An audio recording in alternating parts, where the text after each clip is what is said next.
Are you spending 80% of your time fixing tests that never catch bugs? What are the 2 must-know Cypress plugins that are in the news this week? And is AI flooding your code base with code nobody can validate? Want to know more? Find out in this episode of the Test Guild News Show for the week of March 15th. So grab your favorite cup of coffee or tea and let's do this. And before we get into it, if you haven't already, please make sure to subscribe to our Test Guild LinkedIn News Show newsletter that I'll have a link for down below to never miss another episode. First up is a problem that testers have been dealing with forever: test maintenance. So in this article, David Burns, who's a well-known Cilium contributor and engineering leader, says many test automation suites eventually turn into trust problems when flaky tests and unreliable results pile up.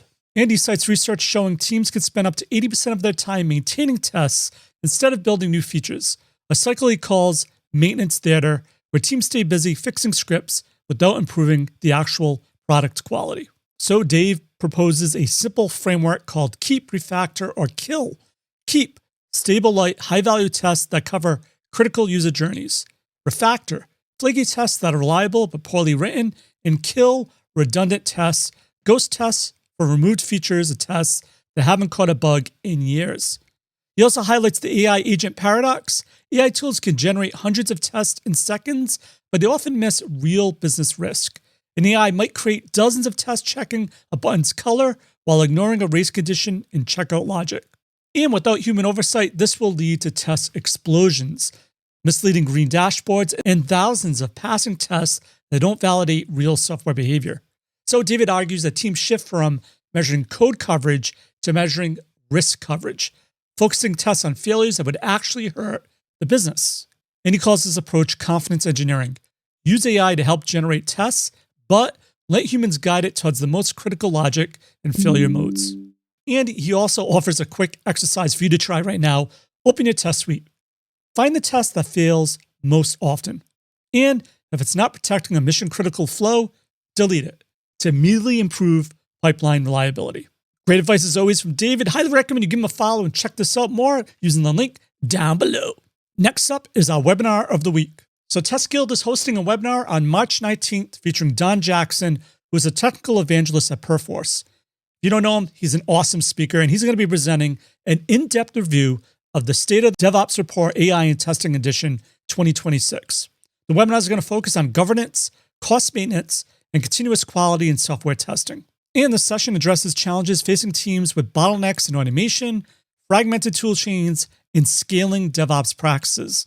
And Don promises he's going to provide awesome industry benchmarks and best practices for helping you maintain a competitive advantage. So I highly recommend you join to gain insights on market trends, redefining testing, including the role of AI in governance and cost management.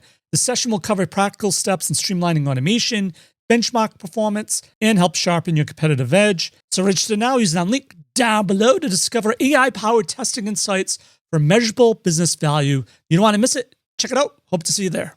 Next up is all about a Cypress accessibility plugin you should be using by now. And this is Sebastian announced a new release of WICK-ALLY 3.01 has been released, helping bring compatibility with Cypress 15.10 and upcoming Cypress 16 without requiring users to change their existing configs.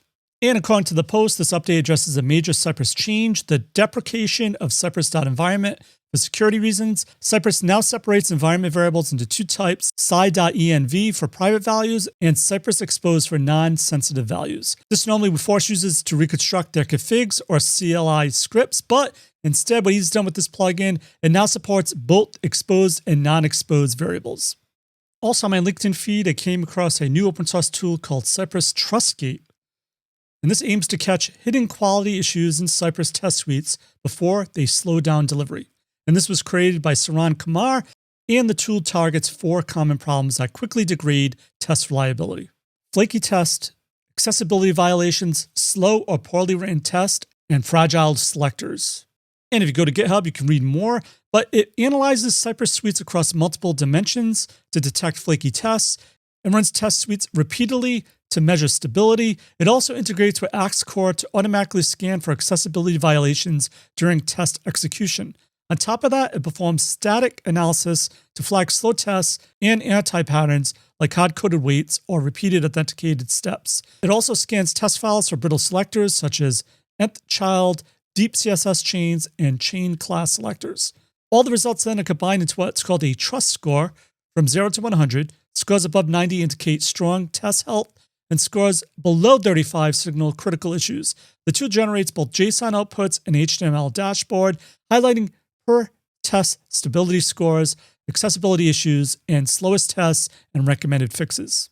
Looks like a cool open source solution. Super users now have a free way to monitor test reliability, accessibility, performance, and selector stability. If this sounds like something you're into, definitely check it out. Let me know how it works for you in the comments down below. Another thing that caught my attention this week was a new report from Harness, which highlights a growing problem in modern software development. AI is speeding up coding, but the rest of the delivery pipeline hasn't caught up. And in the State of DevOps Modernization 2026 report, serving 700 engineers and technical managers across different countries, the findings shows that while AI tools help developers write code faster, testing, security, and deployment systems often struggle to keep up. Teams using AI coding tools multiple times per day deploy more frequently, but they also report more issues. So 69% of heavy AI users say deployments involved AI-generated code frequently cause problems. When incidents occur, these teams take an average of 7.6 hours to resolve them, compared with 6.3 hours for occasional AI users. AI adoption is also increasing manual work downstream, with 47% of frequent AI users saying tasks like AI validations, remediation, and release checks have become more difficult. The report also finds that developers still spend about 36% of their time on repetitive manual work. A major reason? Most organizations lack standardized delivery systems. And really, too, the biggest numbers that really popped up to me is 51% see an increase in code quality problems, and 53% report more vulnerabilities or security incidences. And that Harness data we just went over makes a lot more sense when you understand the deeper problem, which luckily Philip has just published a piece that reframes the entire AI coding conversation. So in this post, Is Code Evolving or Mutating? Philip argues that AI coding tools are changing the core bottlenecks in software development. The core challenge is no longer writing code, it's deciding which AI-generated code should actually ship to production. For example, he points to Anthropic's new Claude Code review feature, where AI agents automatically review pull requests for bugs. When critics questioned AI reviewing its own code, Claude Code's creator Boris responded that the solution is more AI agents reviewing each other, using additional tokens to catch mistakes introduced by other agents. And Philip goes on to highlight a comparison he's seen from others, comparing AI coding to evolutionary biology. So in this model, mutation equals generating new code, selection equals choosing which code survives, and persistent equals keeping the working solutions. AI dramatically increases the mutation rate. Agents can generate features, refactor codebase, and propose architectural changes quickly, but the selection layer hasn't scaled at the same pace, creating a new bottleneck. And that's where quality engineers come in. Philip argues that testing and verification now acts as the selection mechanism. If testing doesn't keep up with the flood of AI-generated changes, systems won't improve and they'll simply just drift into instability. A lot more good stuff from Philip. You can definitely check out using the link down below. And if you're doing anything with Playwright, I found the new post, Test Dino, written by Dhruv, that breaks down the emerging Playwright AI ecosystem and how it aims to solve one of test automation's biggest headaches, test breaking every time the UI changes. The system combines model context protocol, built-in AI agents, and accessibility tree-based automation to make tests more resilient. So instead of guessing selectors from screenshots, the AI uses defined browser actions like navigate, click, type, and snapshot. Second is the agent layer, which introduces 3 AI agents: the planner, the generator, and the healer. Microsoft benchmarks cited in the article that shows the healer fixed over 75% of selector-related failures. And the key difference from many AI testing tools is that Playwright relies on the browser's accessibility tree, not screenshots. So the accessibility tree exposes structured information about every element on the page, roles, name, state, and hierarchy. And this approach is faster, more deterministic, and less sensitive to visual style changes. And the article also maintains that most teams won't see instant automation gains. The biggest payoff comes from reducing test maintenance, especially for teams spending significant time fixing broken selectors. All right, for links of everything of value we covered in this news episode, head on over to the links in the comment down below. So that's it for this episode of the Test Skill News Show. I'm Joe. My mission is to help you succeed in creating end-to-end full-stack pipeline automation awesomeness. And as always, test everything and keep the good. Cheers.